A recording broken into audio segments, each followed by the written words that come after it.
Ethan Hale could close $1 million deal before breakfast, but he couldn't get his 8-year-old daughter, Emma, to smile anymore. It had been a hard year. His wife, her mother, gone too soon.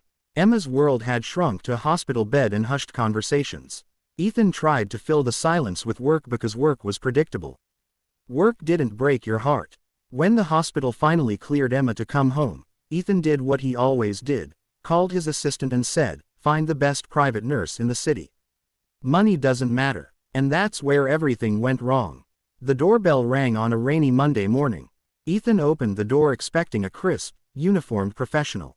Instead, there stood a woman in jeans and a floral raincoat, her hair a little damp, holding a tote bag that said, "Be kind anyway." "Hi," she said brightly. "I'm Lucy." Ethan frowned. "The nurse?" Yes," she said, eyes darting for a second.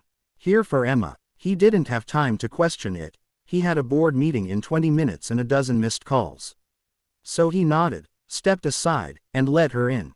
It wasn't until later that day, when he returned from the office, that he realized something was off. There was paint on Emma's hands. The medical equipment was pushed to one corner. And the two of them were sitting on the living room floor, surrounded by paper cranes. "Lucy says every crane is a wish," Emma said, her face glowing. "If we make 1,000, mine might come true." Ethan's heart stuttered. He hadn't seen that light in her eyes in months. He looked at Lucy, who smiled shyly and said, she just needed to believe in something again. Days passed, and the house changed. There was laughter now, soft, hesitant at first, then uncontainable. Lucy baked cookies that never turned out quite right, taught Emma how to dance with the ivy pole, and sang songs slightly off-key. Ethan watched from the doorway most nights, his heart tugged by something he couldn't name. And slowly, he began to realize, Lucy wasn't just healing Emma. She was healing him, too. But the truth has a way of catching up. One afternoon, his assistant called in a panic. "Sir, there's a problem. The nurse agency just called. The woman you hired never showed up." Ethan froze. "What do you mean? Lucy's been here all week." "Sir, there's no one named Lucy on the agency roster." Ethan felt his stomach drop. He drove home, every red light feeling too long. When he stormed into the house, Lucy was helping Emma pack her crayons. "Who are you?" he demanded. Lucy's smile faltered. "Ethan." "No," he cut her off. "I trusted you with my daughter. You lied your way into my home." Her voice trembled. "Please. It wasn't like that." "Then what was it like?" She took a deep breath. "I was supposed to interview next door. I'm a pediatric art therapist. I mixed up the addresses. When Emma opened the door and said she was scared, I couldn't just walk away." Ethan stared at her, torn between fury and disbelief. "I should have told you," she whispered. "But she needed someone, and you did too. I thought if I could help for even a few days, maybe it would matter." His voice softened, barely above a whisper. "And what about when I found out?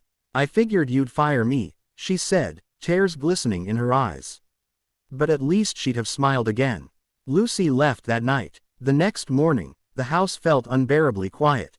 No laughter, no paint, no warmth. Ethan sat by Emma's bed as she whispered, "Daddy." She made the sadness go away. "Can you bring her back?" That was the moment something broke inside him. He realized Lucy hadn't lied for gain, she'd stayed out of kindness. She hadn't stolen anything from them, she'd given back something priceless. 2 weeks later, Ethan found her. She was at a community center downtown, surrounded by children painting stars on paper lanterns.